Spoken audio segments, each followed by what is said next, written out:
Mr. Tyus Battle. Man, I think he's still got some eligibility. I think Gerry needs to make a phone call. But Tyus, how are we doing today?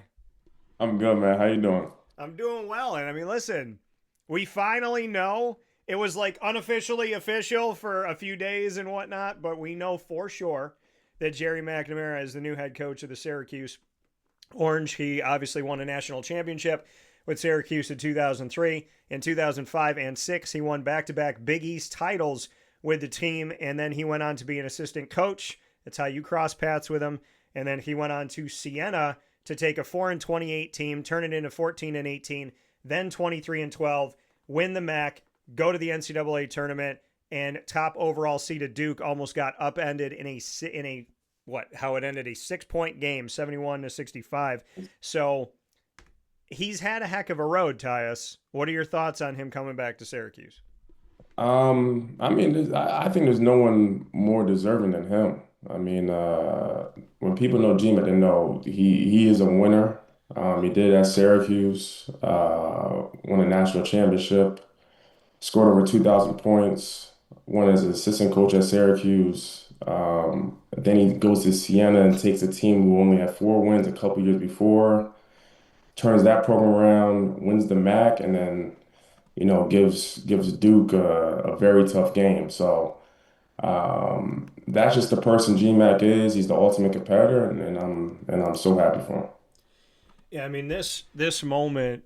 I mean, obviously there's been frustration, right? Syracuse hasn't made the tournament 5 straight seasons, and it's been rough. Fans got used to it. Fans got used to 20 to 25 win seasons, going to the tournament, making it, getting a couple wins, maybe being a Sweet 16 team, and now they've been out of it for a minute. How have you kind of seen these last few years? Because you were a part of success at Syracuse, you were a part of runs and a part of big hopes and dreams, and when it came to the Syracuse Orange, and now it's been a minute since they've been to the tournament. So how have you kind of looked at everything these last few years? Well, I think that Syracuse as a whole was a little late on adapting to the whole NIL era, and I think that's what mainly put us behind. And it wasn't even just Syracuse. I think you could see in the previous years, it was the whole ACC that was behind. You had teams like Louisville only winning 3 games all year. Yeah. Teams like Florida State, who I played against, they were top 10 in the country, only winning 4 games. So I think the teams who adapted early are the ones who are succeeding today. Um, so I think, I mean, the number one thing from the top to the athletic department, to the Syracuse basketball team, to the fans, they all have to back Gerry, back him with, positivity, back him financially. And it's going to take time for him to build his own identity and culture on the team, but um, I think he's going to do a great job with it. Yeah, I mean, you talked about, you believe that Syracuse was behind here and hasn't had the success because they were behind when it came to the NIL world. How do you see things now? Do you feel like, hey, it's a necessary evil? You have to. I don't even want to call it a necessary evil, but it's something that people fought, right? We're not going to pay players. This is an amateur sport and this and that. And then California passed the law. And then during COVID, somehow the NCAA circumnavigated state law and forced all 50 states to do this thing when I believe 41 states were still trying to figure it out at the time. So, I mean, how do you view NIL, and is it is it something that has to be embraced now? Is it something that you still think like, hey, this there's not enough parameters and rules and guidelines? How do you see NIL? Because it was like it was thrown in, the whole model changed, and then people either went with it or didn't go with it. It looks like it's here to stay, but how do you see NIL knowing that we're still figuring out the kinks and there doesn't seem to be a lot of rules and regulations? I mean, first off, I 100% agree that athletes should get paid. I think if you just look at the mindset of if you have a world-class musician in college, they're able to profit off their talent. When I played, and a lot of other guys like Zion or guys in the past, Melo, we weren't able to profit at all off our talent. I mean, the universities made a lot of money. Of course, the NCAA made a ton of money, and we weren't able to, profit off anything. But with that, it is kind of the wild, wild west right now. And that's to be expected when this is just a new and evolving thing. Yeah. Uh, so I do think there has to be some parameters around it. And maybe I think they should go towards more of the professional model, professional overseas model. Like if you're a mid-major and a team, maybe you have to, if you're a mid-major, maybe a Power Four school has to like buy a kid out. So now the mid majors receive money, and the kid goes up to a higher level, receives money. Maybe you can have bonus incentives. If a kid were to have academic achievements, he will get bonuses. If he were to get stay extra years at a university and they win games or reach a certain part of the tournament, they get bonuses. So I think there's certain ways you can structure it to help kids want to stay at one school for multiple years and not have them transfer out every single year. Well, I mean, and that's the thing, right? When you came onto the team 2016-17 season, you're there in 2017-18, you're there in 2018-19. I got to know you. I got to be around you. You got to know who I am as a person. I got to know who you are as a person. When I went into the locker room the last couple seasons, I had to learn faces. When I went in Mhm. this past year, I had to learn all but two faces. Mhm. JJ Starling coming back and Donnie Freeman. Everybody else, I'm like, okay, who's Nate Kings? Who's Nate George? I mean, you're who's Soiree? This guy, that. I mean, it's it's a really strange world to me when I was used to going in there and seeing a Brandon Trish or a Michael Carter Williams for numerous years, seeing you for Yeah. numerous years, Tyler Lydon for a few seasons, Malachi for a couple seasons. I mean, can we preserve a team in today's NIL transfer portal world? Can a Syracuse preserve the same faces year in and year out? Well, I think it's gonna be obviously it's difficult. I think it starts at the top with the NCAA. If they want to put rules around it, just to structure it better, they can maybe have multi-year contracts and add the buyout option, like I mentioned before. But also the biggest thing when it comes to recruiting, you have to recruit guys who are not just going to your school for the money, which Yeah. is obviously harder said, more difficult than it's very difficult to do. But you need guys who actually want to represent the university in a positive light, represent themselves in a positive light, and that care about winning games.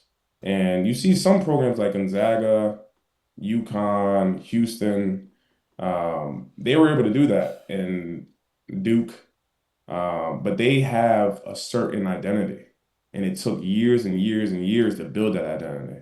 I think over time GMac will be able to do that, but it's just going to take some time. Does Syracuse have an identity right now, or do you think they're lacking that? I think we have to find our new identity. I mean, I think the identity a lot of times go comes and goes with the coaches you hire. Um, So, I mean, GMac, I mean, he just got announced a couple of days ago, so it's going to take some Yeah. time. So, Yeah. I wouldn't say at this point we have a certain identity, but it's going to take time to build that. You played under Jim Boeheim. Gerry was an assistant coach under Jim for 14 years, including your time there. Yeah. How would you describe Syracuse's identity when you played at Syracuse? I mean, I would just say I can only speak on my team. Yeah. My team, I think we knew who we were, especially my sophomore year. We knew maybe on paper we didn't have the most talent in the world. We heard the noise before the season started, how people were just writing us off in the beginning. Um, so I think we went in with the mindset that we are going to make this every single game we play a dogfight. We didn't care how many points we scored. We were just focused on getting stops, keeping the game close, Yeah. and pulling out wins. So every team, I mean, maybe it's not even just like a coach's identity type of thing. Sometimes identity can change based off the teams and who you're playing with, so it takes some time. Yeah, because I think there is this. It's strange. There's this lack of identity now with Syracuse, and I know you said each team kind of has it, but is there an overarching identity? Like, is there something about Syracuse and the program? Something had to speak to you when you decided to commit and sign with Syracuse. So, what was it? What was it about the Block S that made you say yes back in Uh, 2016? yeah, for me, I mean, I'm from New Jersey, so it was extremely important for me to be, for my family to come to games, and Syracuse was the household name in the Northeast. So that's number one. Also, it's just the guards, all the guards that came before me, guys like Dion, Michael Benajay, the guy I was watching before I went to Syracuse, Michael Carter Williams, Tyler Ennis. And I envisioned myself in those scenarios playing in those positions. So um, I think over the years, Syracuse has some amazing guards, some amazing talent. But that's, obviously that's what I saw when I decided to go to Syracuse. Do you think they're still the face of the Northeast right now, or is that a St. John's Rick Pitino thing? I mean, being a Jersey kid, what do you think is the face of the Northeast right now? Um, right now it's hard to compete, with St. John's. But these things it goes in waves, man. It goes in waves. Yeah, So yeah. it's gonna take some time. I mean, when I was playing, St. John's wasn't very good, and now look at them today. When I was playing, UConn wasn't very good, and look at them today. So it takes time, and you need the right coach to build that culture, and I think GMac is going to do a great job with that. Tyus Battle here with me on Wake Up Call with Dan Tortora inside the Great Lakes Honda City Studios. Give me your. I want to know how you found out Gerry was going to be the coach, and I want you to give me your immediate reaction. So, how did you find out, and what did Tyus Battle do in that moment? How did I find out? He Well, said, "I honestly, found." I think he said, "I found out on Wake Up Call. I was reading stuff." Do you think? no, I'm not gonna lie. When I saw, I mean, obviously, I was really, tuning into all the reports. Yeah. But when I saw that Hodgson turned the job down, I just pretty much assumed it had to go to GMAC. I mean, it had to. I mean, there was no one else on the market. And he proved himself, especially after the game against Duke and the way he had those guys ready to run through a brick wall for him and not backing down. It's it takes a special person and a special communicator Yeah. to get your players to do something like that. And I think Gerry has that command, he has that presence. When I visited him a couple of times in Siena, I got to hear him speak in front of the team for the first time as a head coach. And the way all the players leaned on and leaned into every word he was saying, takes a very special communicator to do that. And get Gerry has that gift. Bring me into that. How many times did you go to Siena, and go a little bit deeper into the experience of how maybe what he said or what stuck with you? So I went first time going up to Siena was during the preseason before the season started. Got to check into a practice. Was it this season? This season, Okay. yeah, yeah, before the season started. So everyone was healthy, everyone was playing. And then my first game was against Ryder at the end of the year. The last game against Ryder. Went up to Siena, watched them play. Went to the back of the locker room, heard Gerry speak. And then I also went to the MAC tournament in Atlantic City. Um, and just to watch him win that was amazing. And Dion was there to support him. And it was special to see. It was special to see because I knew how much that meant for Gerry. how much it meant for the players and the staff. And for them to get that done shorthanded, missing some of their best players, pretty much only playing with Yeah. five players for, a good portion of the season was amazing. You said Dion Waiters was there. Did you guys get to interact? Yeah, we spoke for a good amount of time. Yeah. What Yeah. was you're smiling? What was it like to spend some time with Mr. Waiters? No, it was good. We were just going back and forth about stories of Syracuse, reminiscing about the times. Um, he has a son now who plays both football and basketball, and I'm coaching at a prep school in Pennington, New Jersey. So, I was doing a little bit of recruiting in the process. So, it was good. Dion's a great guy, and anytime you run into Syracuse family. Um, Yeah. it's like you've known them for years. I mean, just the amount of paths we've crossed and the people we've gone in contact with is always special, and that's what makes Syracuse such a special place. Well, like you said, I mean, you're sharing stories with him back and forth. Did you guys talk about like when you're there at the MAC tournament? Was there any conversation of, hey, this could be our guy? Like we could see, Coach GMac come back to Syracuse. Were you guys rumbling about that while you were at the MAC tournament? Oh yeah, definitely, definitely. I mean, he saw the command that GMac has. I mean, GMac was his guard coach as well. I mean, he went through the 5:30 a.m. workouts all summer long, just like I did.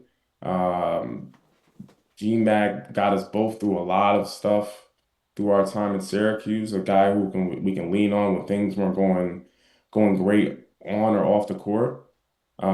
So there was a lot of similar things, experience that we've had, and GMAC was able to help us through.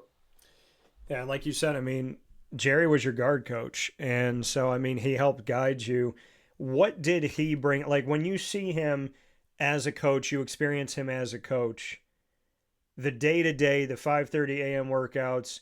What was it about his coaching when you were with him and you were spending your time at Syracuse as a student athlete? What did you take away from his coaching style or the way he went about it that made you think like, hey, this guy, he knows what he's doing when it comes to coach? Because not every player can translate to a coach.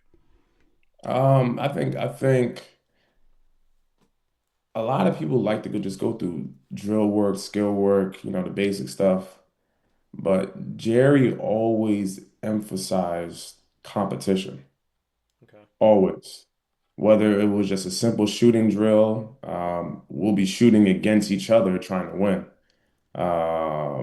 Maybe it was a time drill where we're competing against ourselves and we have to fight through the fatigue of we're not leaving this gym until you beat the clock.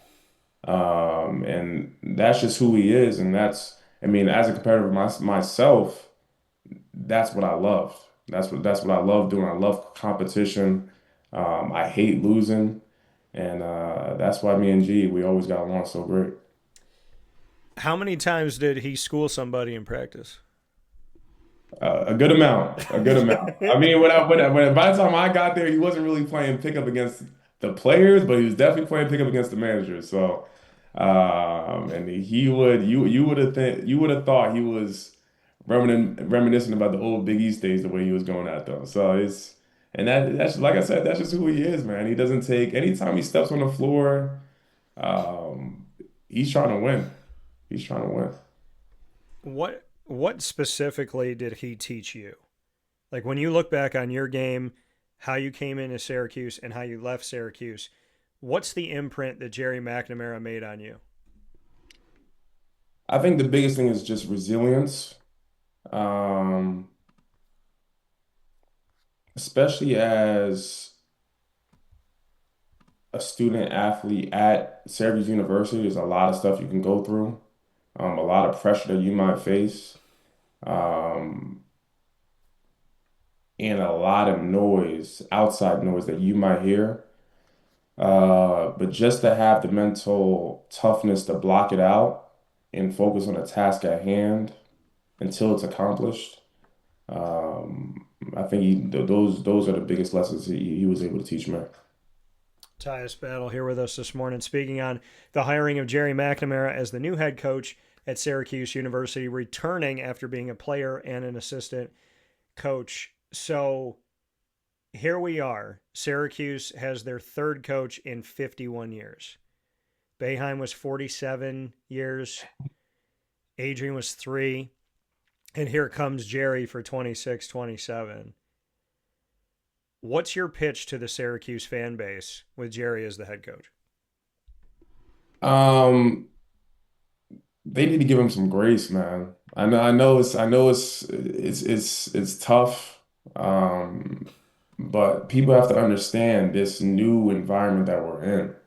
And everything, I mean, obviously, always the decisions at the end of the day comes down to the coaches, but there's a lot of stuff that they have to go through to even make things happen and to create a successful team. Yeah. So I didn't really love the way that fans were treating Coach Red, because at the end of the day, I mean, these guys, we bleed orange, as players, assistant coaches, and as these two guys, head coaches as well. And all they want at the end of the day is for what's best for Syracuse. And it's not easy to do. I mean, Coach had 40 plus years to create his identity and to create a culture on the program. Today, coaches aren't given that grace. I mean, if you don't win in the first year or two, you're usually out of there, which is a very tough cycle to go through. So fans have to be patient, let Gerry create his identity on the team, on the culture of the new Syracuse era, and good things will come. Good things will come. Adrian attempted to do more than the 2-3 zone. You were forced to live in that world. Hmm. Do you want Gerry to bring it back, or would you like to see a mix of the two? How do you view, I shouldn't even say the two because you could play a bunch of different zones or man. How do you look at things? Because the fan base, some of them were begging Jim to do anything other than the 2-3 zone. And you know, and I know that it wasn't simply a 2-3 zone. There was nuances and pieces to it that went beyond just a typical 2-3. And then Adrian tried to do different things. What would you like to see having gone through the gamut of 2-3 or die? I mean, you gotta do whatever you can do to win games.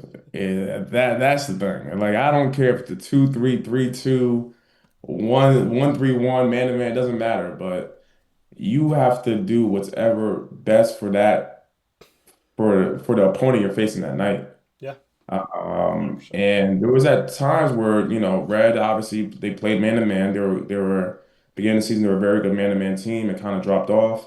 They switched the zone a couple times, but you just have to adapt. The game flows in different ways. It's a roller coaster, so you have to be a very adaptable as a coach. Um, and yeah, so it doesn't matter to me, man. 2-3, man to man, doesn't matter to me. Let's just get wins. Did you ever, the statute of limitations is over, so you can't get in trouble for this. Did you ever look at Boeheim and go, all right, like, let's do something else, coach? Like, I mean, did y'all run other things in practice? I mean, they say, oh, we do man to man in practice, but we don't get to see practice. So, I mean, Yeah. paint the picture for me. Did you do other stuff in practice? One, two, did you ever look at Bay and say, my guy, can we do something else?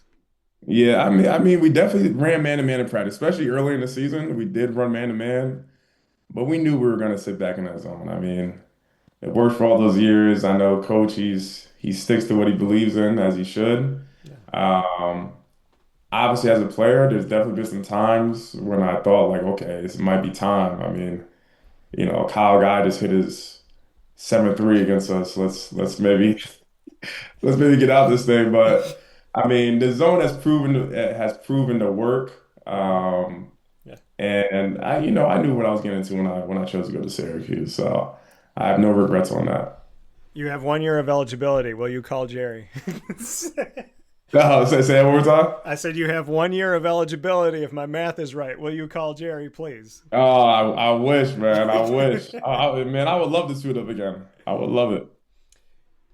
So before I let you go, Tyus Battle here on Wake Up Call with Dan Tortora inside the Great Lakes Honda City Studios. There was people that were clamoring to stay away from the Boeheim tree because Boeheim to Adrian to Gerry, they didn't want to do it.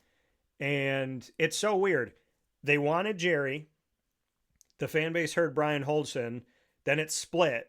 And it was like Holdson, yes, Gerry, no, or Gerry, yes, Holdson, no. And then there was all this love for Gerry again. So it's been very strange to experience the I want Gerry, I don't want Gerry, I want Gerry. But how do you respond to, I don't even want to say it's the fan base necessarily because it could be anybody, but to the people that have disrespected Jim Boeheim, they don't want his coaching tree. They want nobody associated with him, which means they want no one from the Syracuse Brotherhood, which you're a part of. So, I mean, how when you see that stuff, when they're like, no more Boeheim, no more anything connected to Boeheim, how do you view when you see things like that? I mean, it's a little disappointing, but people have to understand as well, like as athletes who Coach Red and Jerry are, they've been hearing this outside noise for years. You know, when they played, when they coached, when coach coached. So they're not worried about any of that. Their main focus is just to win games and block out the noise.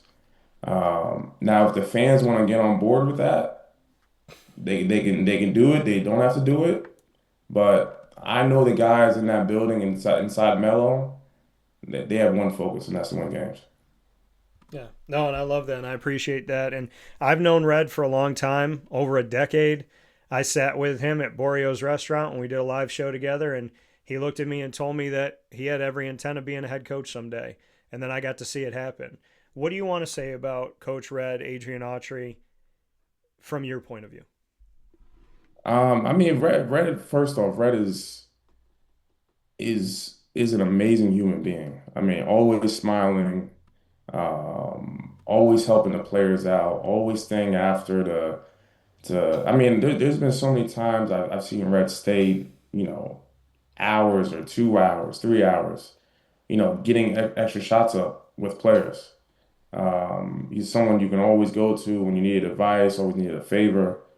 And obviously, just from his recruiting history, players tend to really uh, like the person that Red is. And I think the way he handled the whole situation over the past 2 to 3 years, trying to navigate the NIL era, um, succeeding Coach Boeheim, a Hall of Famer, which is a very tough thing to do. Um, how he was able to stay positive through all the noise. It just tells you, and it shows, it should shows everyone in Syracuse the type of human being he is. Um, so, and I know Red is. I mean, he has a wealth of knowledge about the game of basketball, and I know he's gonna be just fine. Yeah, and before we get into rapid fire and let you put me on the hot seat for a second, why do you think Gerry McNamara is going to be successful? He's been a successful player. He's been a successful assistant coach at Syracuse. What makes you believe he will now be a successful head coach at Syracuse? Just like you said it, man. He's done it. He's done it everywhere he's gone. He's done it everywhere he's gone. So why stop here? So, G's gonna be he's gonna be good there, man. I'm so excited and just the way, like I mentioned before, he's a special communicator. And a lot of times as a head coach, you need that command and you need to be able to get your message across in a way that your players can understand. So, and ever since I've known Gerry, that's always been his gift. Is there anybody better to coach Syracuse than a part of the Brotherhood? I mean, do you almost feel like the flip side of what we talked about a few minutes ago that a coach that's going to be with Syracuse and stay with Syracuse is someone who's come through the program. Do you feel like it a place like Syracuse does it need to have somebody who's been in the family because they looked elsewhere, the Brian Hodgsons, the Josh Schertzes, and whatnot. Do you feel like it ultimately has to be a member of the family in order to be in a place specifically like Syracuse? I think it does. I think it does. I mean, Syracuse is a very unique place, has a unique community, a unique fan base, a very passionate fan base.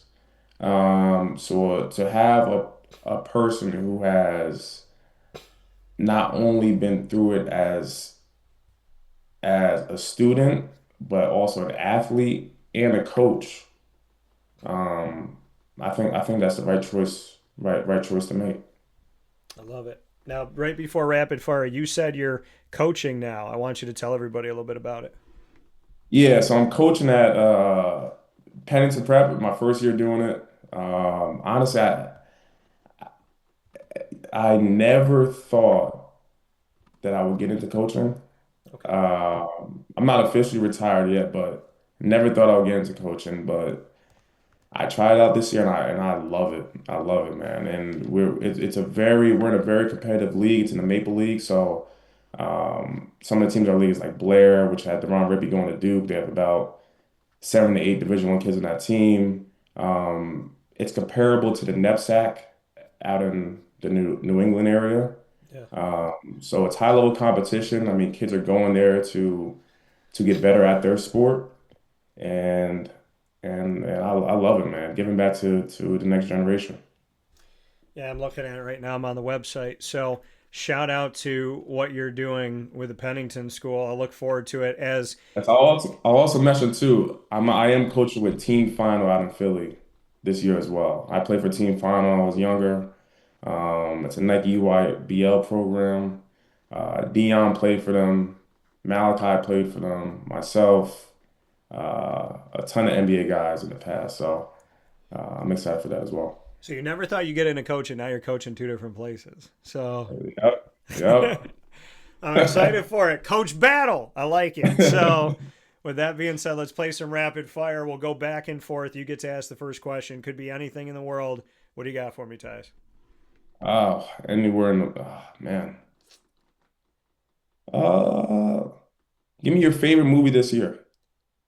If you've been to the movies this year. I have. And it's got to be the one I saw last night with my brother Isaac. It's got to be Project Hail Mary. So I ain't not seen that. I heard it's good. listen, I went on a Tuesday. I mean, we went yesterday on a Tuesday, You go and to $7 movie Tuesdays? You do that? yeah, I did the $7 movie Tuesdays, I and do. I do it every Tuesday, man. Every I, Tuesday. I was like, I got the popcorn. I might have snuck in some things, so, Yep. Yeah. but I got to tell you this. I'm going to tell you two things. So we went to go see Project Hail Mary, and we were going to go to the 6:15. There was no seats, like the first three rows. Everything was gone except for like a couple seats. So we went Mhm. and sat in the third row at 5:45. I'm like, what is it? The summer right now? Like, but they promoted this movie for a year, so people wanted to go out and see it. So we saw it. We liked it. It was really, really good. I'm not going to give anything away. I'm just going to tell you this because I had this conversation last night. I am I'm good at sneaking things into the theaters, and I really hope that nobody's watching this from the theaters. But the biggest things I've ever snuck in are a bowl of chili and a burrito Holy from shit. Chipotle. Oh man. Oh my goodness. That's hilarious. my, my question back to you, Tyus, is if you could live in any movie, TV universe, like any one of the movies or TV, what universe would you live in and why? Oh man. Mm, that's a difficult one, man. You know what? So I was a big video game guy growing up. Love video games. Big Call of Duty guy. Love first person shooters. I don't know if you ever saw the movie Ready Player One. I saw where like parts of it. I haven't they seen. put on goggles and they can just be whoever they want to be and live in this like video game world. Yeah. That that concept was like the coolest thing to me when I saw that movie. So I think I'll say that. All right, Ready Player One. I like it. What's your next question for me? Hmm. Hmm.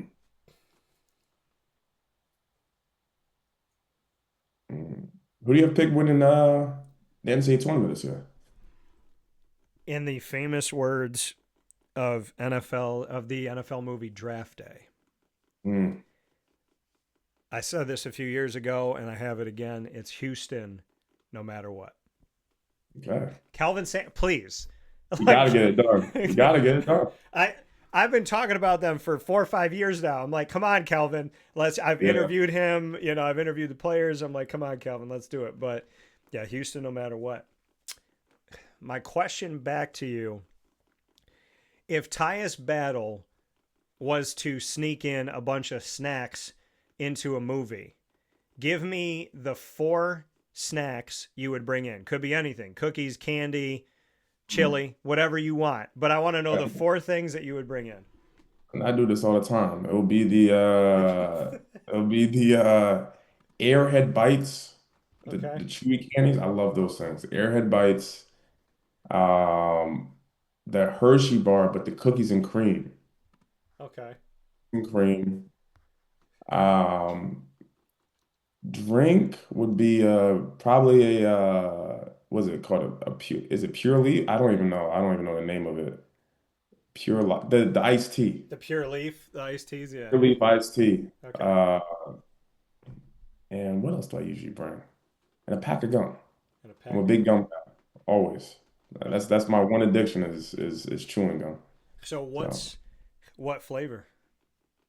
uh, it's right here. Okay, you got the spearmint. Five rain. Okay, 5 rain. I like it. That's the So best. That's the what best. what Pure Leaf are you bringing? There's like a million different iced teas. Which one are you bringing? The lemon. The lemon. Okay. Yeah.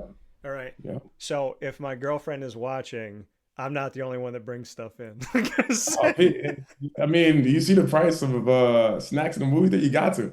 But the $7 Tuesdays, you get the points. You do get a couple free popcorns and stuff. So Yeah, you that's got right. Yeah, I brought my so like I said, I brought my brother yesterday. So I get the tickets. I show up, and before I left the house, he goes, what are you bringing?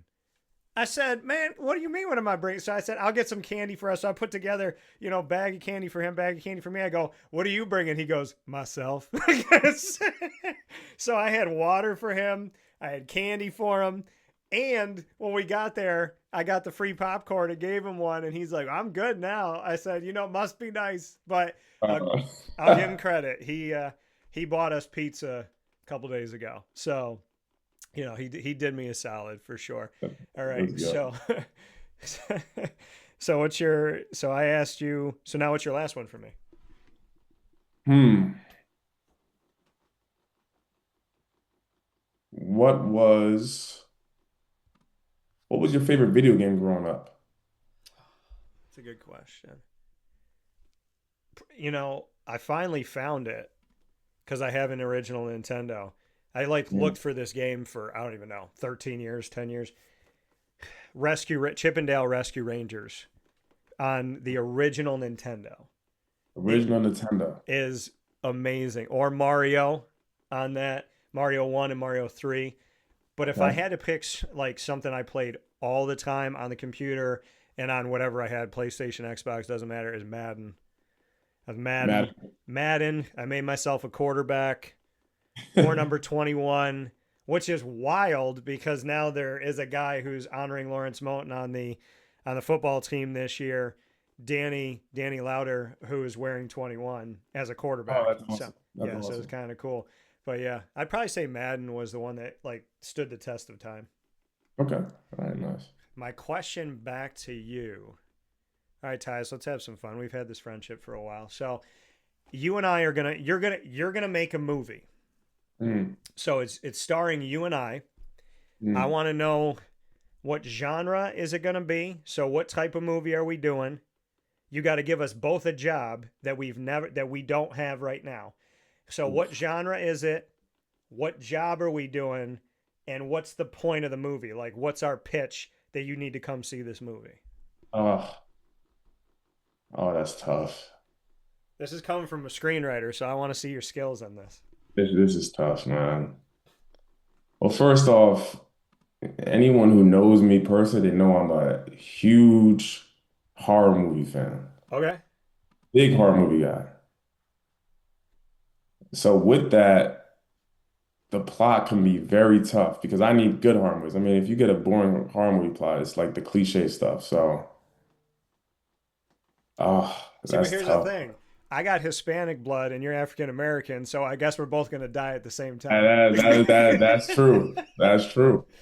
That's true. I think the only horror movie I seen where the black person didn't die was I guess Get Out. And I think what wasn't LL Cool J in one of he was in one of the Friday the 13th or something. I think he lived to see the day to the end. Yeah. So uh, I don't get it. Like if I was the person that was being told to go to the basement by myself, I'd be like, "Nah, man, you go." So, like I'm not going anywhere by myself in this movie, yeah, but they always make the worst decisions. That's why it's so hard to make a good horror movie, man. It's very, very difficult. so you and I are going to be in a horror movie.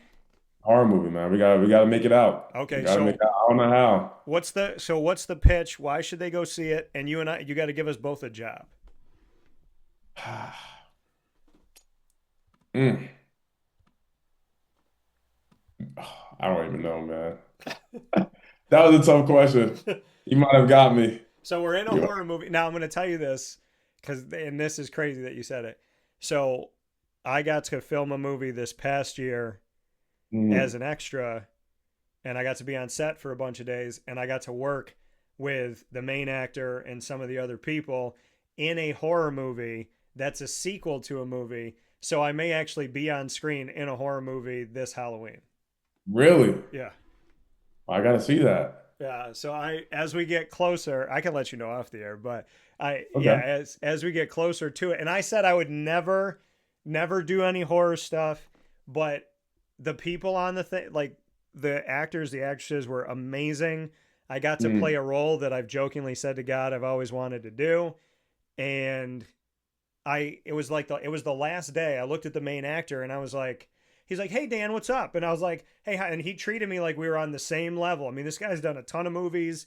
I've gotten to be an extra in a couple, and him and I were talking, and we're on set, and I said to him, I was like, they keep putting us together. Like not only are we in the scene together, but we keep going acting off each other. So I said, that's Hmm. just kind of cool that you and I have been together. And he looked right at me dead serious. He goes, "There's a reason why they keep calling you back." And I was like, well, hopefully that's a good thing for the future. But That yeah, so that's awesome, man. it's wild. But yeah, no, what I got to do was fun. But what I know about this movie is it's gonna be insane, like Really? insane. It's gonna be I saw the first one, so like this movie's gonna be insane. But unless they CGI something, I live. So Okay. Hey, I don't die. I'm excited to see this, man. Yeah, yeah, yeah. I'm excited to see this. Yeah. So who would have thought that I would be, potentially going and seeing a scary movie with Tyus Battle that I'm in? I didn't even know you like scary movies. So No, I love him, man. I love him. do you have a favorite? I would say Hereditary. Okay. Hereditary. Okay. Definitely original type of movie. Like the jump scare stuff doesn't get me at all. I mean, it's more about like if I'm thinking about the movie after I leave the theater, I know it did its job. So Hereditary is really good, and some of the recent ones. Um, I actually saw one the other day called Undertone. Oh yeah, yeah, yeah. I saw that Yeah, that I was in the saw that the theater. other day. That was pretty Was good. that about like the white noise, the EVP stuff and all? Yeah, yeah, yeah. Oh, I Especially, I saw one years ago, white noise. It yeah. disturbed the heck out of me. So I was like, I don't That, know if I yeah. could see undertone. But that's what I mean. Like horror movies are very hard. It's very hard to make a good horror movie because it has to be original and it has to be something different, Yeah. something very different that people aren't used to seeing. So Undertone was pretty good.